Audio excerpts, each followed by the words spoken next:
بسم اللہ الرحمن الرحیم۔ جنگ مقدس سیزن 2 ایپیسوڈ نمبر 6۔ رکن الدین بیبرس کی خواہش کے مطابق برقائی سے ملنے عمیر اپنے مسکین سے نکلا۔ وہ اکیلا تھا اور کسی کو اس نے ساتھ نہ لیا تھا۔ قلعے کی حفاظت اس نے ہشام، شیبان، جابر اور رباح کو سونپ دی تھی۔ اپنے مسکین سے نکل کر وہ پہلے تبریز آیا، وہاں سے اس نے شمال کی طرف کوچ کیا۔ جارجیائی کے راستے اس سرائے استخراق آیا، یہاں اس نے ٹھہر کر اپنی خوراک اور گھوڑے کے چارے کا بندوبست کیا۔ پھر اس نے اپنا رخ بدلا اور بحر قزوین کے کنارے کنارے وہ اس جگہ آیا جہاں دریائے دولگا بحر قزوین میں گرتا ہے۔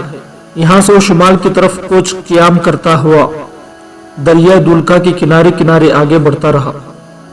ایک روز شام سے ذرا پہلے عمیر دریائے دولکا کے کنارے تاتاریوں کے خیموں کے شہر میں داخل ہو رہا تھا۔ اس کے سر پر آہنی خود کے اوپر عربوں کا روایتی امامہ تھا اور اپنے فولادی ذرہ کے اوپر اس نے کھردوری کپڑے کی سفید عبا پہن رکھی تھی۔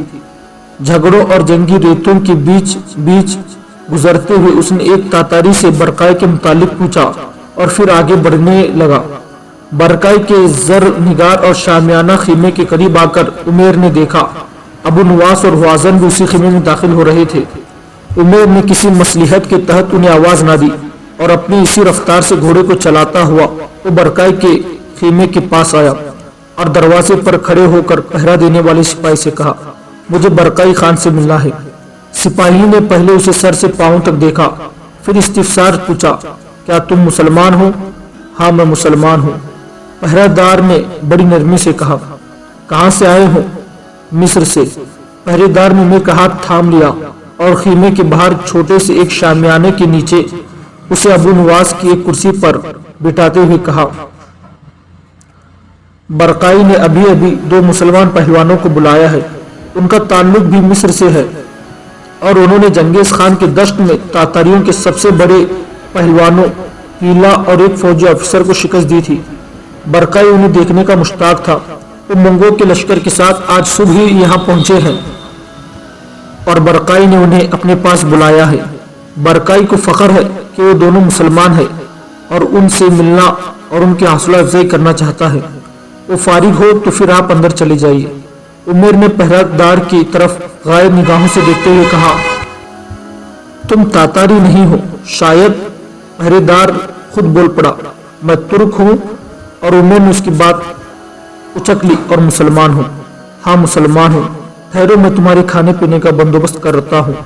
تمہارے لباس اور تمہارا گرد آلو چہرہ اس بات کی غماز ہے کہ تم لگاتار دور دراز سفر کرتے آ رہے ہو۔ عمیر نے اسے روکا، ٹھہرو میں ملاقات سے قبل کچھ نہ کھاؤں گا، مگر پہرے دار بھاگتا ہوا ایک چھوٹے خیمے میں داخل ہو گیا۔ ابو نواس اور حوازن برقائی کے خیمے میں داخل ہوئے۔ سامنے ابو نواس کی ایک مرصع کرسی پر خوبصورت جسم اور بھاری روب دار چہرے والا برقائی بیٹھا ہوا تھا اور اس کے سامنے شیخ شمس الدین باخوری بیٹھے تھے جن کے ہاتھوں برقائی نے اسلام قبول کیا تھا۔ وہ مڑ کر دروازے کی طرف دیکھ رہے تھے۔ ابو نواس اور حوازن نے آگے بڑھ کر دونوں سے مصافحہ کیا اور دونوں اس کے بائیں پہلو میں بیٹھ گئے۔ خیمے میں جگہ جگہ چاندی کے ادوان جل رہے تھے جن کی خوشبو خیمے کے ماحول کو پراسرار بنائے ہوئی تھی، اور اس خاموشی میں برقائی کی آواز ابھری، کیا تم ہی ابو نواس اور حوازن ہو جنہوں نے تاتاری پہلوانوں کو شکست دی تھی؟ ابو نواس نے جواب دیا، ہاں میرا نام ابو نواس اور میرے ساتھی کا نام حوازن ہے۔ اور تم دونوں مصر کے رہنے والے ہو؟ ہاں۔ کس مقصد کے تحت جنگیز خان کے دشت میں گئے تھے؟ یاد رکھو مجھے ٹالنے کی کوشش نہ کرنا، اور پھر میں مسلمان ہوں۔ ایک مسلمان بھائی سے وہ راز چھپا نہیں جا سکتا جس میں ملت کا فائدہ ہو۔ کہو تم دونوں کس مقصد کے تحت وہاں گئے تھے؟ اگر تمہارا مقصد صرف وہاں جا کر کشتی لڑ کے انعام اور نام حاصل کرنا تھا تو مجھے تم سے مل کر اتنی ہی خوشی ہوگی کہ تم دونوں مسلمان ہو اور اچھے پہلوان ہو، اور اگر تمہارے اس طویل سفر کے پس منظر میں مسلمانوں کے لیے کوئی بہتری پوشیدہ ہے تو تم دونوں میرے لیے عزیز ترین ہو گئے۔ اب بولو تم کیا جواب دیتے ہو؟ ابو نواس نے اپنا جھکا ہوا سر اوپر اٹھاتے ہوئے کہا، ہم دونوں ایک مقصد کے تحت وہاں گئے تھے اور ہمارا کام وہاں سے فوجی نوعیت کی اطلاعات حاصل کرنا تھا کس کے لیے؟ اپنے سالار اعلیٰ کے لیے۔ وہ کون ہے؟ کیا اس کا تعلق مصری فوج سے ہے؟ نہیں، وہ قوم کا ایک گمنام مجاہد ہے، اس کا نام عمیر بن خزام ہے، اور وہ ان پرندوں کی طرح آزاد ہے جو جھولیوں کے کنارے اڑتے اور چہچہاتے ہیں۔ برقائی نے ابو نواس کی طرف تیز نگاہوں سے دیکھا۔ اس کا مقصد کیا ہے؟ وہ اسلام کے دشمنوں ان درندوں کی طرح تیز ہے جو میلوں دور سے اپنے شکار کی بو سونگھ لیتے ہیں۔ وہ ہماری راتوں کی آنکھ کا تارا اور نور کا ایک روشن دھارا ہے۔ آج تک کوئی دشمن میدان جنگ میں اسے شکست نہیں دے سکا۔ وہ دشمنوں کے لیے ایک طوفان اور دوستوں کے لیے نور کی ایک کرن ہے۔ ابو نواس کہتے کہتے رک گیا، کیونکہ برقائی کے خیمے کے باہر پہرا دینے والا ترک اندر داخل ہوا تھا۔ وہ سیدھا آگے آیا اور برقائی کو مخاطب کرتے ہوئے کہا، باہر ایک اجنبی مسلمان کھڑا ہے، وہ آپ سے فوراً ملنا چاہتا ہے۔ ملاقات سے قبل اس نے کچھ کھانے پینے سے انکار کر دیا ہے۔ وہ کسی دور دراز کے شہر سے آیا ہے اور اس کے کپڑے اور چہرے گرد آلود ہے، اور وہ خوب قد اور مضبوط جسم کا انسان ہے، اور اپنا نام عمیر بن خزام بتاتا ہے۔ برقائی نے حیرت سے کہا، عمیر بن خزام؟ شیخ شمس الدین جو قوم کے گمنام مبلغ تھے بڑے شوق سے دروازے کی طرف دیکھنے لگے۔ ابو نواس اور غازن ایک ساتھ چونک کر کھڑے ہو گئے۔ ابو نواس نے پریشانی میں کہا، میرے آقا اور یہاں؟ پھر اس نے پہرے دار سے پوچھا، کیا نووارد جس کا تم نے ذکر کیا ہے نیلی آنکھوں والا عرب ہے؟ ہاں۔ کیا وہ سر پر امامہ اور جسم پر کھردوری کپڑے کی باب پہنے ہوئے ہیں؟ ہاں۔ ابو نواس نے بےتاب ہو کر کہا، پھر وہی میرے سالار ہیں، میں اسے اندر لاتا ہوں۔ برقائی پھر بولا اور ابو نواس سے کہا، تم بیٹھ جاؤ۔ پھر اس نے غصے کا اظہار کرتے ہوئے پہرے دار سے کہا، اسے تم نے باہر کیوں روکا ہے؟ ایسی ہی تعظیم کے ساتھ اندر لاؤ جیسی تم تاتاری شہزادوں کی کرتے ہو۔ پہرے دار باہر نکل گیا اور چند ثانیے بعد وہ عمیر کے ساتھ اندر داخل ہوا۔ ابو نواس اور غازن عمیر کو دیکھتے ہی کھڑے ہو گئے۔ برقائی اور شیخ شمس الدین جو ابو نواس اور غازن کی آمد سے قبل وہاں بیٹھے برقائی کو دینی تعلیم دے رہے تھے، دونوں کھڑے ہو گئے۔ برقائی نے ہاتھ بڑھا کر پرجوش مصافحہ کیا۔ عمیر نے ہاتھ ہلاتے ہوئے تاتاریوں کی زبان میں برقائی سے کہا، میں عاقل اور بھاگتر بہادر برقائی کو سلام کرتا ہوں۔ برقائی کے بعد عمیر نے شمس الدین سے مصافحہ کیا، اور بعد میں باری باری ابو نواس اور غازن سے بغلگیر ہوا تھا۔ برقائی نے اسے اپنے بائیں پہلو میں بٹھاتے ہوئے پوچھا، تم نے میرے پاس آنے میں خوشی کا اظہار کرتے ہوئے کہا، میں بڑی بےتابی سے اس خوبصورت صبح کا انتظار کروں گا جب آپ دریائے دلکا کے کنارے مسلمانوں کی ایک نئی قوت بن کر ابھریں گے، اور ہمارے لیے چہر سو پھیلی مایوسی کی گھٹائیں ختم ہو جائیں گی۔ برقائی کے سامنے بیٹھے شمس الدین نے پہلی بار زبان کھولی، تم ایک بہادر باپ کا خون ہو، تمہاری زندگی اور تمہارے مقصد دونوں عظیم ہیں، خوش قسمت ہے وہ رزمگاہ جن کا انتخاب تم کر چکے ہو۔ عمر نے کوئی جواب نہ دیا، وہ اس عالم کو صرف عقیدت سے دیکھتا رہا۔ برقائی نے اسے چونکا دیا، تم کتنے روز یہاں قیام کرو گے؟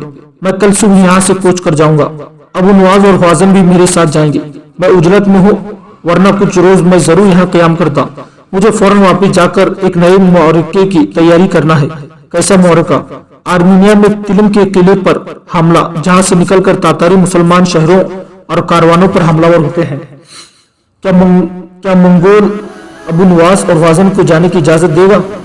ابو نواس نے جواب دیا، یہ اجازت میں حاصل کروں گا۔ آپ کچھ دیر عمیر کے ساتھ جانے کی اجازت دیں، مجھے امید ہے کہ میں بڑے احسن طریقے سے منگول کو آمدہ کر لوں گا۔ برقائی نے مسکراتے ہوئے کہا، جاؤ عمیر کو بھی ساتھ لے جاؤ، لیکن جلد لوٹنا، شام کا کھانا تم میرے ساتھ کھاؤ گے۔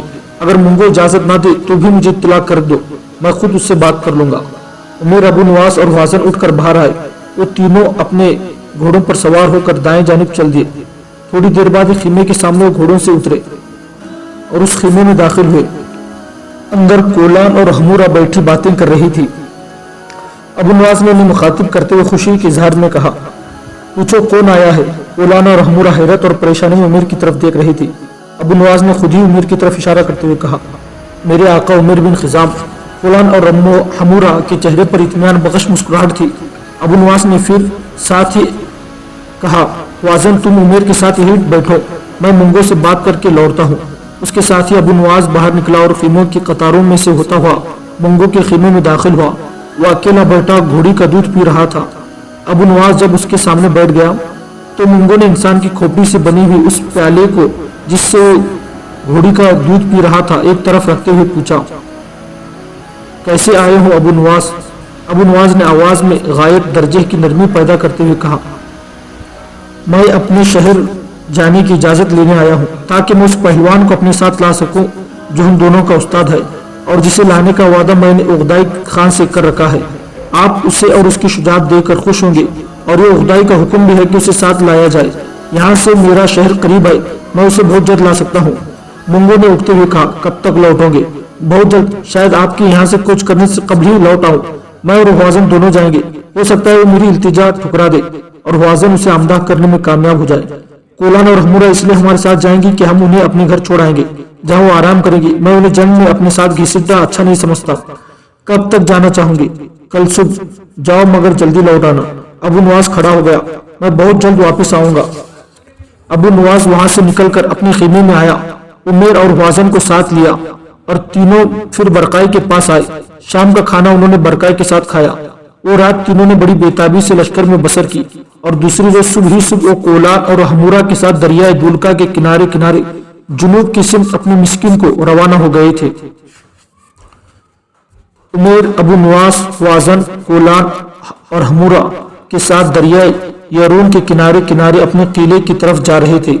کولان اور ہمورا گھوڑوں کی بگھی میں سفر کر رہی تھی اور وہ تینوں اپنے گھوڑوں پر سوار تھے۔ جب وہ اپنے مسکن کے حدود میں داخل ہوئے تو راستے کے دونوں جانب بلند پہاڑوں پر پہرا دینے والے عرب عمیر کے جاسوس زور زور سے اللہ اکبر کی تکبیریں بلند کرنے لگے۔ آج انہوں نے سبحان رب الاعلیٰ اعلیٰ پکار کر سلامتی کا پیغام نہ دیا تھا۔ اللہ اکبر کی پہلی صدا سن کر عمیر جہاں تھا وہ اپنے گھوڑے کو روک کھڑا ہو گیا۔ ابو نواز اور حوازن بھی رک گئے اور پریشانی سے پہاڑ کی اس چوٹی کی عمیر نے اپنے گھوڑے کا رخ موڑتے ہوئے ابو نواز اور حوازن سے کہا، تم دونوں کولان اور ہمورا کو لے کر قلعے میں چلے جاؤ اور مسکن کی حفاظت کرو۔ میں لشکر کے پیچھے جاتا ہوں، مجھے امید ہے میں انہیں تلم نہیں پہنچنے دوں گا۔ حوازن نے پر زور احتجاج کیا، یہ کیسے ہو سکتا ہے میرے آقا؟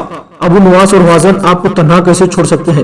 پھر حوازن نے ربا سے مخاطب ہو کر کہا، ربا تم بکی کو قلعے میں لے جاؤ، یہ ابو نواز اور میری بیویاں ہیں، انہیں اسی عمارت میں ٹھہراؤ جس میں ہم تینوں رہتے ہیں اور ہم لشکر کے پیچھے جاتے ہیں۔ اس کے ساتھ ہی اس نے اپنے گھوڑے کو موڑتے ہوئے عمیر سے کہا، چلیے سیدی۔ ابو نواز بھی اپنے گھوڑے کو موڑ چکا تھا اور تھوڑی دیر بعد وہ تینوں تبریز کی طرف جانے والی شاہراہ پر اپنے گھوڑے سر پر دوڑاتے دھول اٹھاتے ہوئے شمال مشرق کے رخ پر اڑے جا رہے تھے۔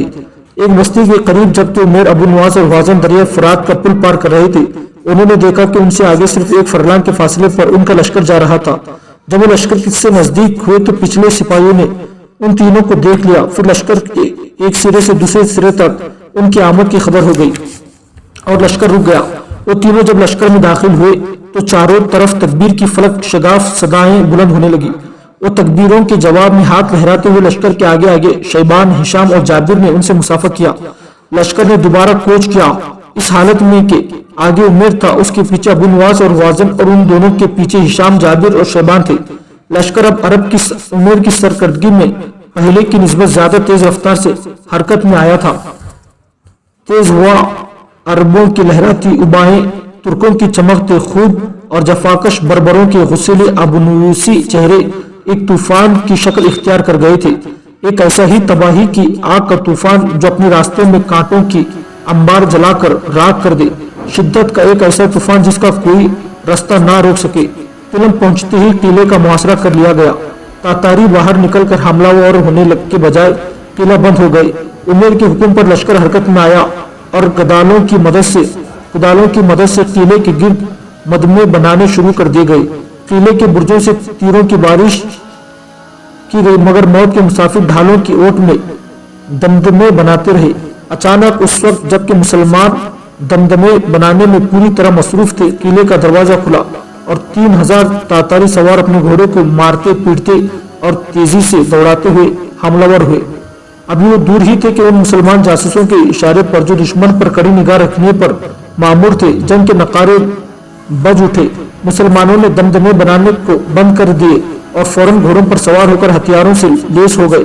چاروں طرف سے عرب، ترک اور بربری سمٹ کر حملہ ور ہوئے۔ گھمسان کا مارکا ہوا۔ تاتاری اپنے ساتھیوں کو تیزی سے قتل ہوتے دیکھ رہے تھے۔ انہوں نے دیکھا اور ڈر گئے اور پسپائے ہوئے اور قلعے کی طرف بھاگے۔ مسلمانوں نے ان کا تعاقب کیا اور مارتے پیٹتے بڑی تیزی سے ان کی تعداد کم کرنے لگی۔ تاتاری بدحواسی کے عالم میں اندھا دھند گھوڑے دوڑاتے قلعے میں داخل ہوئے اور دروازہ بند کر لیا۔ شام تک دمدمے بنا کر مکمل کر دیے گئے اور سپاہی ان کے آڑ میں تیروں کی ڈھیر اپنے پاس جمع کر کے بیٹھ گئے۔ قلعے کے شمال کی طرف فوج کی کمان ہشام کو سونپی گئی۔ جنوب کی طرف جابر اور مغرب کی طرف ایک ترک جرنیل تھا۔ عمیر ابو نواس اور حوازن مشرق کی سمت تھے جہاں قلعے کا صدر دروازہ تھا، جہاں سے نکل کر تاتاری حملہ ور ہوئے تھے۔ عمر نے ایک بار اپنے گھوڑے پر قلعے کا چکر لگایا۔ حالات کا پوری طرح جائزہ لینے کے بعد وہ ہشام کے پاس آ کر رکا اور اسے اس جاسوس کو بلانے کے لیے کہا جس نے مسلم بستیوں کی تباہی کی خبر دی تھی۔ ہشام نے ایک سپاہی کو بھیجا اور تھوڑی دیر بعد وہ اس جاسوس کو لے آیا۔ عمر کے پاس آ کر اس جاسوس نے بڑی ادب سے عمر کو سلام کیا اور مؤدبانہ کھڑا ہو گیا۔ عمر نے اپنے گھوڑے سے اترتے ہوئے پوچھا، میرے نام تمہیں خط کس لڑکی نے دیا تھا؟ مجھے اس نے اپنا نام نہیں بتایا میرے آقا، وہ صدابین کی کوئی گمنام لڑکی ہے۔